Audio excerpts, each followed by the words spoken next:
ये लो, ये इस लड़की को घर तक ले आया, दादी ने गुस्से में कहा। दीपू दादी के गुस्से की वजह से बहुत डरी हुई है। मॉम दीपू को संभालने के लिए उसके पास जाने लगती है कि तभी दादी गुस्से में मॉम को रोकती है। पारुल, कहाँ जा रही हो? माँ, बच्ची डरी हुई है, मॉम समझाते हुए कहती है। डरी है तो डरी रहे, तू युवी को संभाल, दादी गुस्से में कहती है। पारुल, इसे नौकर संभाल लेंगे, तुम युवी को संभालो, दादाजी ने समझाते हुए कहा। ये लड़की यही रहेगी, दादी ने हैरान होकर कहा। विवेक के आने के बाद बात करेंगे, अभी बच्चों के सामने हंगामा मत करो, दादाजी ने समझाते हुए कहा। दादाजी के कहने की वजह से वो बात वही रुक गई। पर मैं दादी के गुस्से का कारण नहीं समझ पाया। दादी का गुस्सा जायज था या नहीं, मैं ये भी नहीं जानता। शाम को डैड घर पर आते हैं, मैं भागकर उनके गले लगता हूँ। दादा दादी वही हॉल में बैठे हैं। डैड मुझसे मिलने के बाद दादा दादी के पास जाकर उनका आशीर्वाद लेते हैं। आज जल्दी आ गए बेटा? दादाजी ने हैरानी से पूछा। हाँ पापा, आज शूटिंग जल्दी खत्म हो गई, डैड ने मुस्कुराकर कहा। तभी दीपू भागती हुई हॉल में आती है। वो बहुत डरी हुई है, शायद मेड ने उसे डांटा है। दीपू भागकर मेरे पास आती है, उसके पीछे मेड भाग रही है। डैड मेड को रोककर कहते हैं, क्या हुआ? बच्ची के पीछे क्यों भाग रही हो? साहब, इसने गमला तोड़ दिया, मेड ने समझाते हुए कहा। तुम जाओ, हम बात कर लेंगे, डैड ने समझाते हुए कहा। मेड वहां से चली गई। दादी दीपू को मेरे पास देखकर गुस्सा हुई। वो मेरे पास आई और उन्होंने दीपू को मुझसे दूर किया। माँ, ये बच्ची कौन है? डैड ने हैरान होकर कहा। अपने बेटे से पूछ कौन है ये, इन बच्चों को नौकरों के भरोसे छोड़ देते हो और फिर ये सब होता है, दादी ने गुस्से में कहा। डैड, ये मेरी दोस्त है दीपू, मैंने डैड की तरफ देखकर समझाते हुए कहा। बाहर का शोर सुनकर मॉम हॉल में पहुंचती है। मॉम को देखते ही दीपू भागकर उनके पास जाती है और उनके गले से लग जाती है। यह देखकर सब हैरान होते हैं। युवी, आप इसे यहाँ क्यों लाए? डैड ने मुझसे हैरान होकर पूछा। डैड, पुलिस अंकल ने इसकी मदद नहीं की, मैंने डैड को समझाते हुए कहा। हाँ, सबकी मदद करने का जिम्मा हमने ही उठा रखा है, दादी ने गुस्से में कहा। माँ, आप बच्चों के मन को तो समझिए, मॉम ने दादी को समझाते हुए कहा।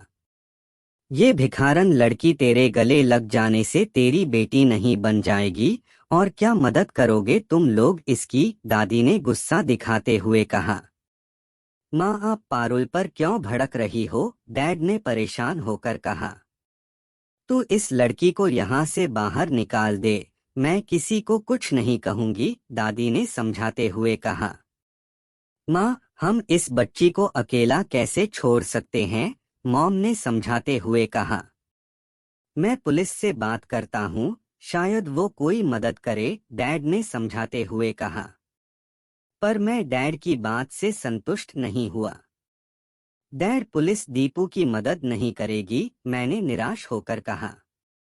नहीं बेटा, पुलिस मदद कर देगी, आप दीपू के साथ बाहर जाकर खेलो, डैड ने मुझे समझाया और दीपू के साथ बाहर भेज दिया। दादी मुझे रोकना चाहती थी, पर दादाजी ने दादी की तरफ इशारा करके ऐसा करने से रोका।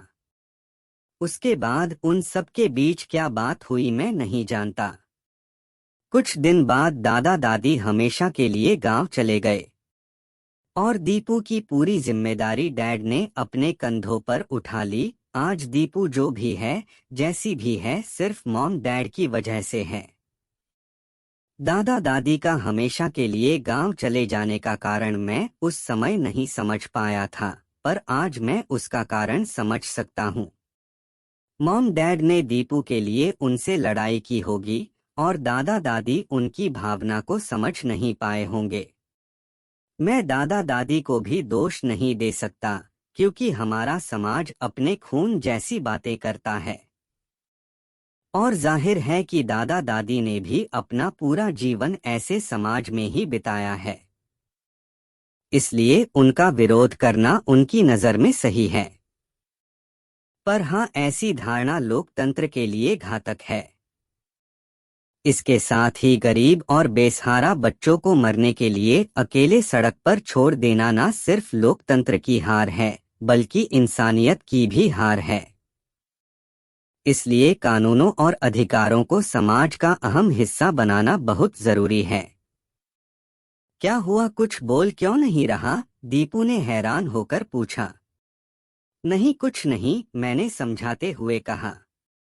तो तुम पार्टी में आ रहे हो ना? दीपू ने हैरान होकर पूछा। ठीक है, आ जाऊंगा, मैंने मुस्कुराकर कहा। लगभग 2 साल बीत गए। मैं आधे से ज्यादा भारत की यात्रा कर चुका हूँ। इस यात्रा के दौरान मैंने काफी कुछ देखा। एक तरफ प्यार और एकता जो हमारे देश को जोड़ती है, दूसरी तरफ क्राइम जो हमें शर्मिंदा करते हैं। इसके साथ ही मैं भारत के एजुकेशन सिस्टम को भी समझ नहीं पाया। मैंने छोटे शहरों और गांवों के शिक्षकों से बात की, वो सब अपने काम से पूरी तरह संतुष्ट नहीं थे। उनके पास ना खुश होने के हजारों कारण हैं, जिनमें से कुछ जायज भी है। जैसे हरियाणा के एक गांव के शिक्षक मुकेश। 6 महीने पहले, ये है मिस्टर मुकेश चतुर्वेदी, हमारे स्कूल के सबसे होनहार शिक्षक। ये बच्चों को राजनीतिक विज्ञान पढ़ाते हैं। स्कूल के प्रिंसिपल ने मुकेश की तरफ इशारा करके कहा। मैंने मुस्कुराकर मुकेश से हाथ मिलाया। मुकेश भी मुझसे मिलकर खुश था। उसकी उम्र मेरे डैड से थोड़ी ही कम थी, पर वो मेरे लिए मेरे दोस्त की तरह था। मुकेश, ये है युवान मेहता, यहाँ इंडियन एजुकेशन सिस्टम के बारे में जानने आए हैं, प्रिंसिपल ने मुस्कुराकर कहा। आपसे मिलकर अच्छा लगा, मुकेश ने मुस्कुराकर कहा। मुझे भी, मैंने मुस्कुराकर कहा। मुकेश, युवान को हमारा स्कूल दिखाओ, इन्हें अच्छा लगेगा, प्रिंसिपल ने मुस्कुराकर कहा। मुकेश ने प्रिंसिपल की बात में हामी भरी और मुझे अपने साथ चलने के लिए कहा। आप यहाँ कब से हैं? मैंने हैरान होकर पूछा। करीब 4 साल से, मुकेश ने समझाते हुए कहा। फिर तो आपको इस स्कूल के बारे में काफी कुछ पता होगा, मैंने शब्दों पर जोर देकर कहा। हाँ, जितना जान सका जान लिया, उसने मुस्कुराकर कहा। तभी हम एक कक्षा के सामने पहुंचे। कक्षा के बच्चे बहुत शोर कर रहे थे। मुकेश ने उनको डांटा और शांत कराकर बैठा दिया। पर जब हम कक्षा से निकलकर आगे बढ़े तो उन बच्चों का शोर फिर से आने लगा। देखा, ये हाल है इन बच्चों का, मुकेश ने थोड़ा गुस्सा दिखाते हुए कहा। मैं बच्चों से मिलना चाहता हूँ, मैंने समझाते हुए कहा। मुकेश ने हामी भरी और मुझे बच्चों के पास ले गया। सभी बच्चे टीचर को सामने पाकर शांत बैठे थे। आपका टीचर कहाँ है? मैंने बच्चों से हैरान होकर पूछा। छुट्टी पर है, सभी बच्चों ने एक साथ कहा। क्यों? मैंने हैरान होकर पूछा। वो कुछ दिनों से बीमार चल रहे हैं, मुकेश ने समझाते हुए कहा। इसका मतलब कुछ दिनों से ये बच्चे ऐसे ही टाइम पास कर रहे हैं? मैंने हैरान होकर पूछा। ये बच्चे पढ़ सकते हैं, पर पढ़ते नहीं, क्या करे? मुकेश ने समझाते हुए कहा। मैं मुकेश के जवाब से असंतुष्ट था, क्योंकि बच्चों को इस तरह टाइम पास करने के लिए छोड़ देना बहुत बड़ी लापरवाही है। बच्चों को टाइम पास करने से रोकने के लिए आप लोगों ने कुछ किया? मैंने हैरान होकर मुकेश से पूछा। आप इन्हें नए नए गेम्स खेलने सिखा सकते हैं, या साइंस लैब में इनसे कोई काम करा सकते हैं, मैंने समझाते हुए कहा। पर ये तो 8 के बच्चे हैं, मुकेश ने समझाते हुए कहा। हाँ, तो 8 के बच्चे साइंस नहीं पढ़ सकते, मैंने हैरान होकर कहा।